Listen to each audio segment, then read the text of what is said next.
Well, that one was, wow.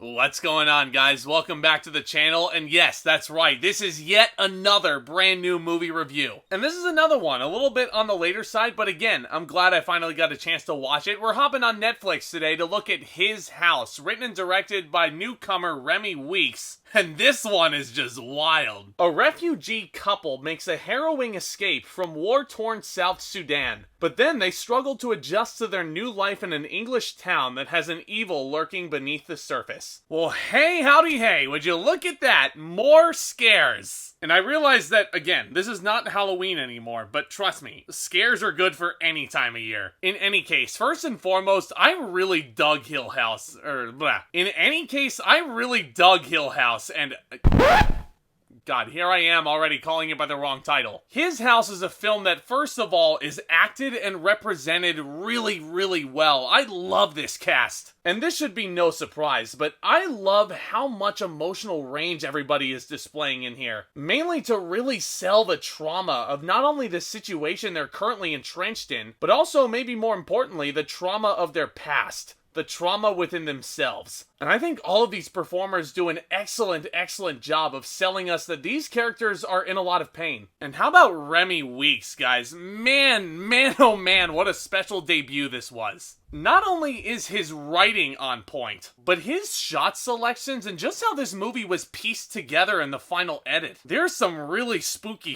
going on here, which again, should be no surprise, seeing as how, horror film. But honestly, even though this is his debut feature, I already think that Remi Weeks has mastered something here. And it's something that a lot of scary films don't necessarily do as effectively, unfortunately. And say it with me now, you probably know what it is. The jump scare. Those jump scares not only just feel warranted in the moment, but they legitimately feel unpredictable. Honestly, watching this movie for the first time, I felt myself even jump up. And that's not easy to do with a film like this these days. Usually the jump scares kind of just go by and I'm just sitting there like, oh yeah, is it gonna pop out? No, not yet. Is it gonna pop out? No, not yet. Oh, there it is. Yeah, no, here in His House, again, I keep wanting to call it Hill House. That's not what this video is. His House, the jump scares feel completely out of nowhere. And yeah, insert RKO meme here. You're welcome. But in all seriousness, it is really, really cool to see what Remi Weeks is doing with these. And I think if you guys are huge fans of the more traditional horror, just looking for a jump scary time, I think this is gonna be one to watch out for. But here's my big thing with this film, y'all. On the surface, yes, this is a paranormal narrative. This is the kind of that I enjoy. A ghost story, a spooky house, almost a secluded location, and really, really unique locations for a scary film also. There's a lot of refreshing things going on with all these elements, but to me, the thing that really gets me about His House is the family trauma. And again, I'm gonna reiterate something I've said a lot on the Halloween playlist, but the thing that makes this movie scary is that I feel like all this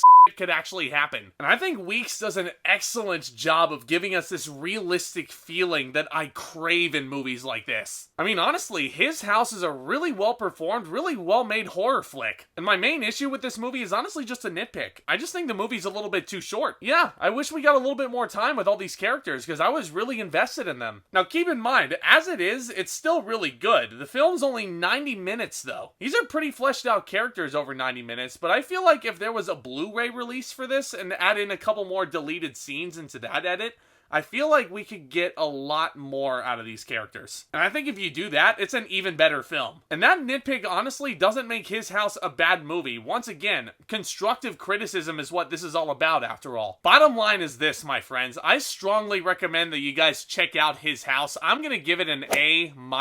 Now this may be too soon for me to say. I'm definitely planning on rewatching this film at some point soon down the line. But even if I wasn't planning on a rewatch and just kind of skimming through looking for something to watch if I'm bored. This might be a controversial opinion, but you guys probably are aware that I reviewed Possessor recently on the channel also. And honestly, I think I would pick this film over Possessor. Again, before you start adding me, hear me out on this one. I think that even though Possessor may be technically the better movie, I had a lot more fun getting through Hill House, and I was a lot...